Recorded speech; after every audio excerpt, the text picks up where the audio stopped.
Bonjour! Aujourd'hui, ma vidéo fait suite à la première vidéo, la partie 1, que j'ai publiée il y a 2 semaines, qui s'intitulait « Pourquoi le stress et le traumatisme nous empêchent de fonctionner correctement ». Alors, étant donné que j'avais beaucoup de matériel, j'avais décidé de diviser la vidéo en deux. Donc, la partie 1 traite du stress et de l'anxiété.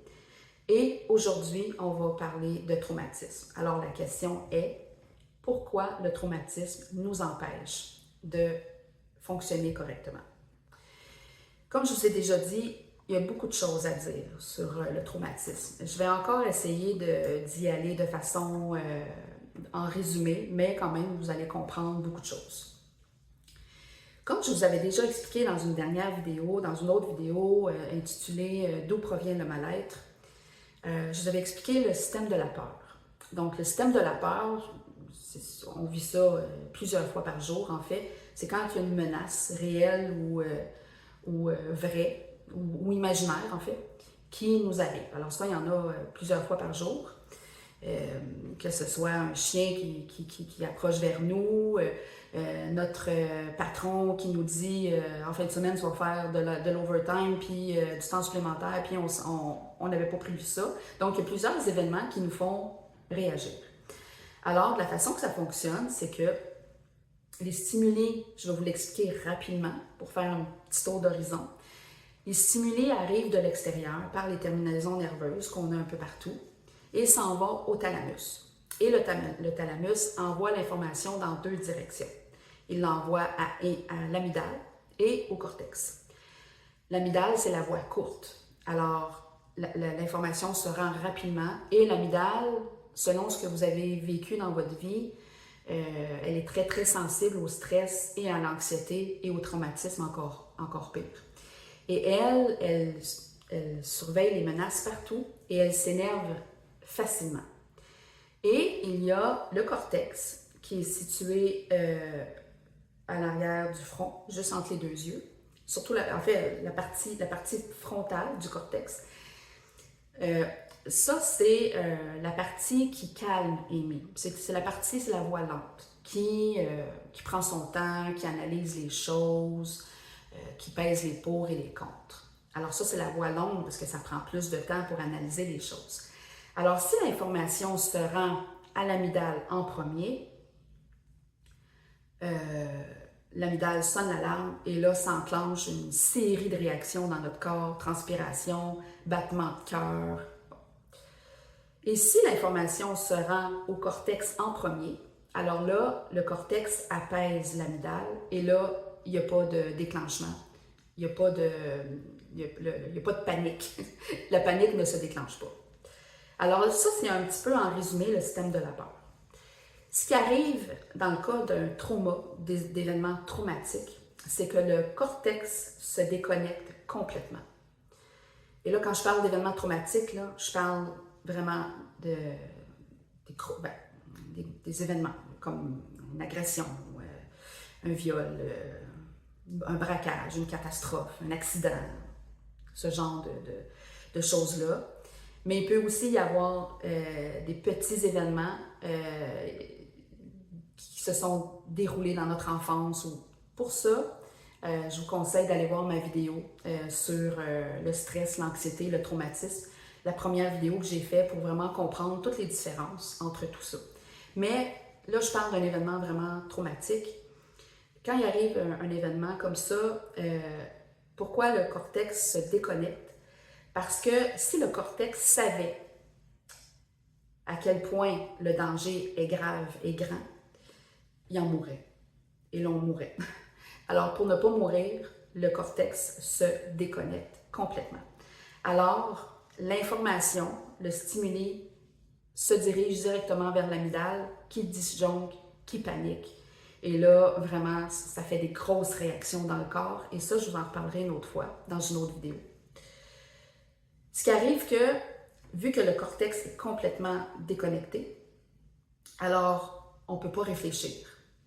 C'est difficile de réfléchir.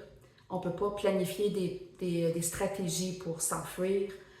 On ne peut pas penser à des plans on ne peut pas prendre des décisions, on est comme plus là. Alors ça, c'est un premier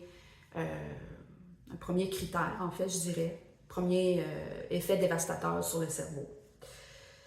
L'autre chose aussi, c'est que dans ma dernière vidéo, je vous avais parlé que quand on vit du stress et de l'anxiété, les hormones de stress inondent le cerveau, ce qui altère notre concentration, notre capacité de mémoire et l'attention.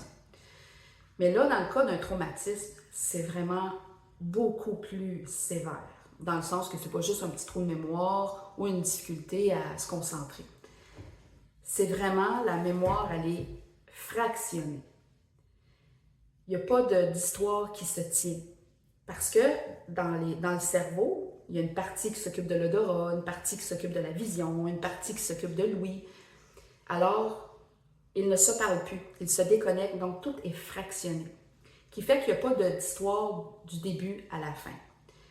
Par exemple, si vous me racontez que vous avez été fait un voyage la semaine passée, donc vous allez me raconter toute l'histoire. On est arrivé à l'avion, on est arrivé à l'hôtel, après ça on a visité telle affaire.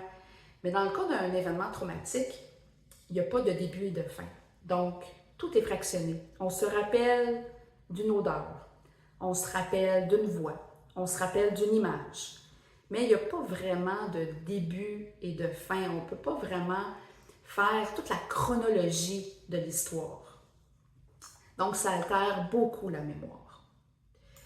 L'autre chose aussi, c'est que les aires de Wernicke, une partie du cerveau qui s'occupe de l'audition, se déconnectent complètement.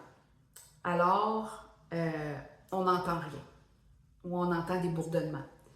Ou les gens qui nous parlent après, par exemple, les gens qui viennent à notre secours, ils nous parlent, sont remplis de bienveillance, mais nous, on les perçoit comme des agressions.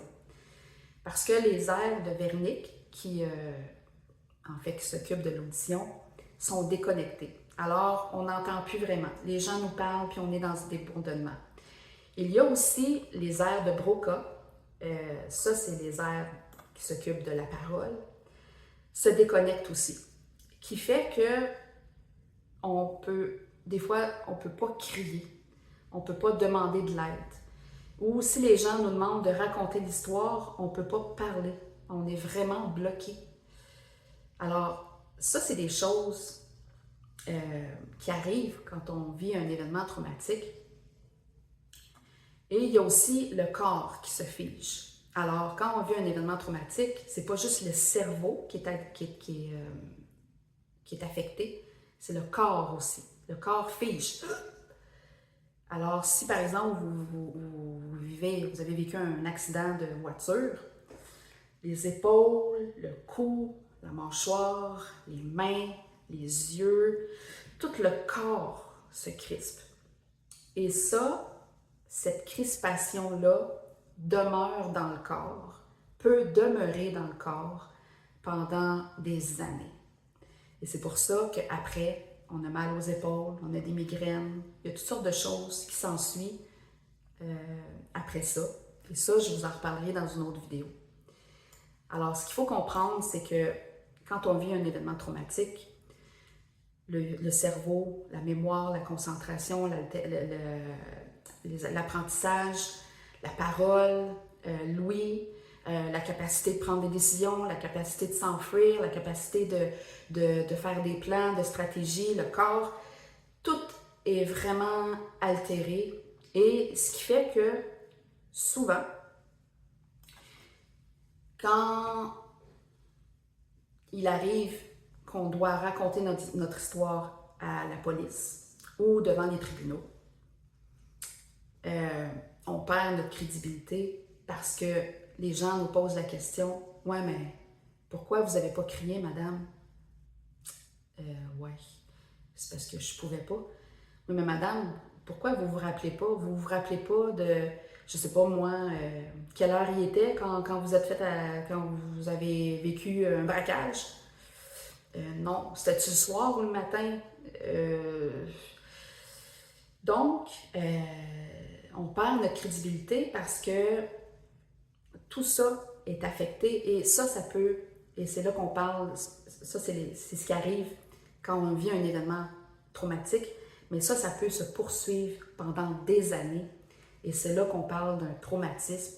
Comme je vous l'avais déjà expliqué dans une autre vidéo, le trauma c'est l'événement et le traumatisme c'est ce qui se passe après l'événement. C'est un système nerveux qui n'a pas réussi à s'adapter. Et ça peut demeurer dans notre corps, gravé dans notre corps et gravé dans l'amygdale, gravé dans le cerveau pendant des années. Ça peut faire aussi le traumatisme, les traumas, les événements traumatiques qui après peuvent se poursuivre en traumatisme. Ça peut faire aussi des ravages dans le cerveau, des vrais ravages. Et là, je vais vous donner une liste, je ne la connais pas par cœur, alors je vais vous la lire. Peut provoquer des altérations dans certaines zones du cerveau. Ça laisse des traces. Attendez un petit peu. Alors, il peut y avoir un déficit dans les fonctions cérébrales.